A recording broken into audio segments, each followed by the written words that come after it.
Bonjour, nous allons voir ensemble aujourd'hui Ésaïe chapitre 53, les versets 4 et 5. La Bible nous dit que Jésus a porté à la fois nos péchés et nos maladies sur la croix. Et ce que j'aimerais que vous compreniez simplement, c'est que le salut est imbriqué dans la guérison dans ce verset. Je vais vous lire ce verset, je vais vous lire dans la version Nouvelle Bible Second. Ésaïe 53, versets 4 et 5. En fait, ce sont nos souffrances qu'il a portées, et c'est de nos douleurs qu'il s'était chargé, et nous le pensions atteint d'un fléau, frappé par Dieu et affligé. Or, il était transpercé à cause de nos transgressions, écrasé à cause de nos fautes. La correction qui nous vaut la paix est tombée sur lui, et c'est par ses meurtrissures que nous avons été guéris.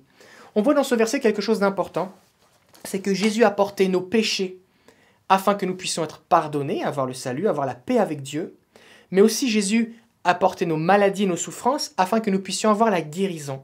Et on voit ici que le salut est imbriqué dans la guérison. La guérison enveloppe, c'est comme l'emballage du salut. C'est pour ça que souvent Jésus va mélanger le salut et la guérison. Il va guérir les malades, annoncer l'évangile, guérir les malades, prouver, à un moment il y a un paralytique qui va dire « mais vous ne croyez pas que je peux pardonner les péchés ?» Qu'est-ce qui est le plus facile de dire? Que tes péchés sont pardonnés? Ou alors lève-toi, prends ton lit et marche. Et ce paralytique a été guéri et Jésus a dit « vous savez maintenant que j'ai aussi le pouvoir de pardonner les péchés parce que j'ai démontré que j'avais le pouvoir de guérir. » Et ce que j'aimerais que vous puissiez comprendre si vous essayez de vous développer dans la guérison divine, c'est que tout ce qui est valable pour le salut est valable pour la guérison. Ce qui n'est pas valable pour le salut n'est pas valable pour la guérison. Par exemple, vous priez pour quelqu'un pour que cette personne se convertisse. Vous lui parlez de Jésus, vous l'invitez à l'église, vous lui donnez un prospectus, une Bible, vous lui donnez votre témoignage, et la personne ne se convertit pas. Est-ce que pour autant vous remettez en cause le fait que Jésus veut que cette personne soit sauvée? Est-ce que vous remettez en cause que Jésus veut que tous les hommes soient sauvés? Non. Vous allez persévérer, vous allez prier, témoigner à d'autres personnes, mais vous n'allez pas remettre en cause le salut disponible en Jésus. De la même façon, ce qui se passe, c'est que des fois on prie pour quelqu'un, la personne n'est pas guérie, et là on se met à dire « Ah ben Dieu voulait pas qu'il guérisse » ou alors « c'est pas son temps » ou ceci ou cela. Tout ça, ce sont des excuses.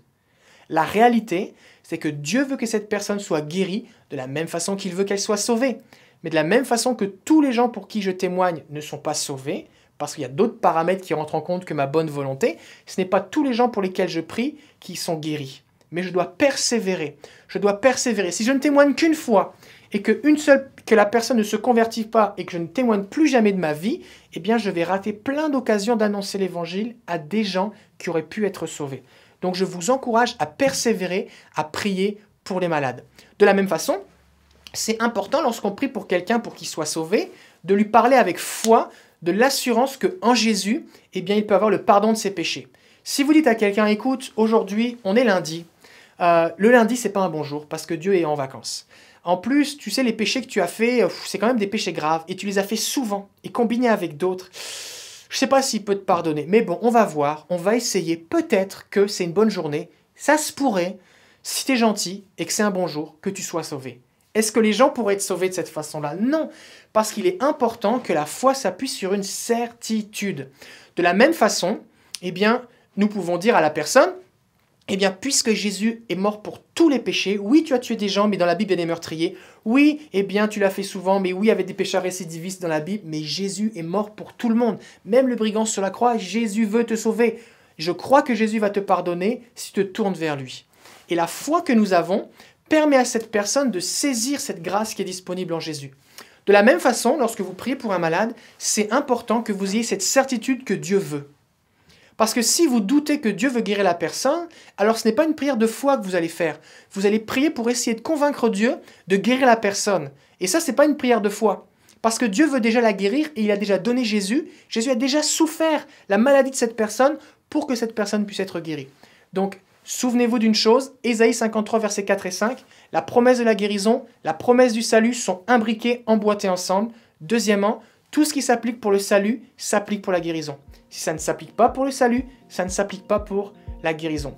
Je prie maintenant que le Saint-Esprit vous révèle et vous instruise au sujet de la guérison divine, afin que vous puissiez persévérer et vous développer à prier pour les malades. Que Dieu vous bénisse, à bientôt.